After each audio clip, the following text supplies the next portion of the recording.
Selamat pagi, salam sejahtera. Isu hangat pagi ini, audit forensik Sapura, Zahid setuju cadangan Anwar. Berita sepenuhnya. Meskipun menyokong cadangan supaya Petronas menyelamatkan Sapura Energy, UMNO juga bersetuju dengan cadangan Ketua Pembangkang Anwar Ibrahim agar audit forensik turut dilakukan ke atas syarikat itu. Ahmad Zahid berkata demikian sebagai mengulas debat perdana antara bekas Perdana Menteri Najib Razak dan Presiden PKR Anwar Ibrahim baru-baru ini.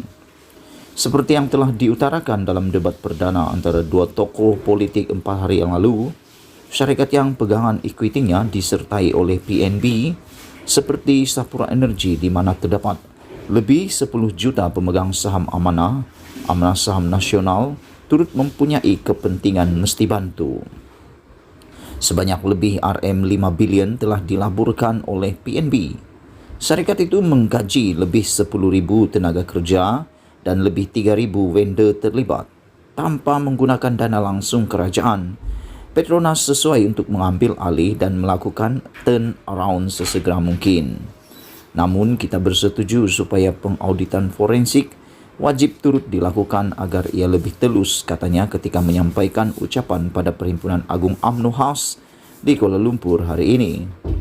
Ahmad Zahid menegaskan bahawa UMNO melihat agenda Melayu dan Bumiputra terus diperkasakan. Ini termasuk memperkukuhkan agensi-agensi amanah Bumiputra Pemodelan Nasional Berhad BNB, Tabung Haji, Felda, MARA dan institusi pegangan ekuiti Bumiputra wajib jadi agenda utama kerajaan tanpa tunduk dengan tekanan untuk agenda berkenan dikesampingkan.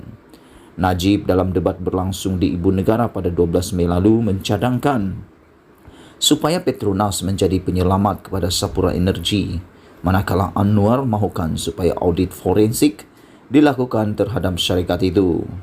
Dalam pada itu, Ahmad Zahid berkata, UMNO dalam sejarah perjuangannya tidak pernah mencetuskan kekacauan serta menjerumuskan negara kepada ketidaktentuan. Suka saya tegaskan, UMNO tidak mempunyai DNA atau baka untuk mencetuskan kekacauan yang boleh menjerumuskan negara kepada keadaan tidak menentu. UMNO punya catatan membangunkan negara. UMNO bersejarahkan kemakmuran dan kestabilan. UMNO berwajahkan keharmonian dan kesejahteraan. Justru soal kestabilan, keharmonian, kemakmuran serta kesejahteraan adalah agenda yang tidak pernah luput daripada kamus perjuangan UMNO, katanya. Sekian isu hangat pagi ini. Jangan lupa tinggalkan komen anda. Sila tekan butang subscribe dan kita jumpa lagi. Bye-bye. Selamat petang, salam sejahtera. Isu hangat petang ini. Sumber dakwah IJM UMNO esok tidak sah. Khalid Nurdin kata tiada isu. Berita sepenuhnya. Keputusan UMNO memindah perlembagaan parti bagi membolehkan pemilihan parti diadakan dalam tempoh 6 bulan selepas pilihan raya umum dalam Perhimpunan Agung Khas IJM esok meragukan dakwa satu sumber parti. Bagaimanapun, Naib Presiden UMNO Khalid Nurdin menafikan dakwaan bahawa AGM itu tidak sah. Bercakap kepada Malaysia Kini, sumber itu yang merupakan pemimpin kanan UMNO memetik kenyataan Jabatan Pendaftaran Pertubuhan ROS pada Ogos 2021 sebagai asas kepada keraguannya. Dalam kenyataan pada 10 Ogos 2021, Ketua Pengarah ROS Jasri Kasim berkata bahawa kepimpinan Majlis Tertinggi UMNO ketika itu hanya boleh berfungsi sebagai caretaker sehingga selesai pemilihan dan mesyuarat agung UMNO 2021. Sementara dalam kenyataan berasingan bertarikh 30 Ogos, ROS memberitahu bahawa pemilihan parti itu mesti diadakan sebelum 29 Disember 2022. Maka, kenyataan-kenyataan ini membuatkan kita meragui keputusan pucuk pimpinan UMNO memindah perlembagaan parti, kata sumber itu yang tidak mahu mendedahkan namanya. Tambahnya, ROS dalam kenyataan 30 Ogos 2021 hanya memutuskan penangguhan pemilihan UMNO untuk penggal 2021-2023 sebagai sah. ROS tidak membatalkan keputusan awal yang lain, seperti MT UMNO ketika ini hanya boleh berfungsi sebagai caretaker. Jadi, ini menimbulkan soalan, apakah AGM esok sah dari segi perlembagaan parti? MT tidak ada kuasa untuk membuat sebarang keputusan dasar, dan keputusan ROS pemilihan parti itu mesti diadakan sebelum 29 Disember 2022. Masih kekal kata sumber itu lagi.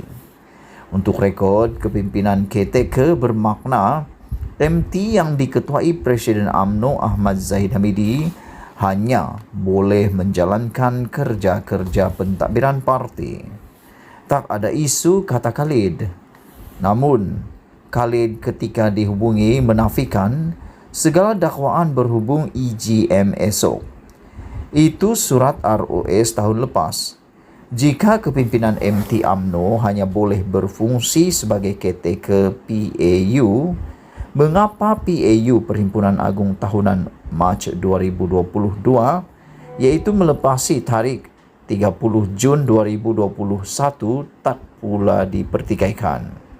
Tidak ada isu pertikaian EGM esok, katanya. Sementara itu, Zahid Hamidi berkata, EGM esok adalah selaras dengan kehendak ditetapkan ROS. Perhimpunan khas esok adalah selaras dengan kehendak ditetapkan ROS. Pindaan yang akan dilakukan esok adalah untuk memindah klausa yang termaktub dalam perlembagaan UMNO. Klausa 10.16 perlembagaan UMNO yang ada mengatakan parti itu dibenarkan untuk memanjangkan tempoh khidmat pemegang jawatan 18 bulan selepas tamat tempoh atau selepas masa 6 bulan PRU, tulis Zahid dalam Facebook. Usul pindaan agar pemilihan UMNO diadakan selepas PRU akan dibuat di hadapan 2,666 perwakilan yang dijangka hadir esok. Untuk rekod, pada 2009, UMNO melakukan 7 pindaan terhadap perlembagaan parti itu pada EGM yang diadakan bulan Oktober. Sekian isu hangat petang ini. Jangan lupa tinggalkan komen anda. Setiap daripada komen anda amatlah dihargai. Sila juga tekan butang subscribe untuk mendapatkan isu-isu terkini daripada channel ini. Malaysia kita punya, kita jaga sama-sama. Cintai Malaysiaku. Kita jumpa lagi. Bye-bye.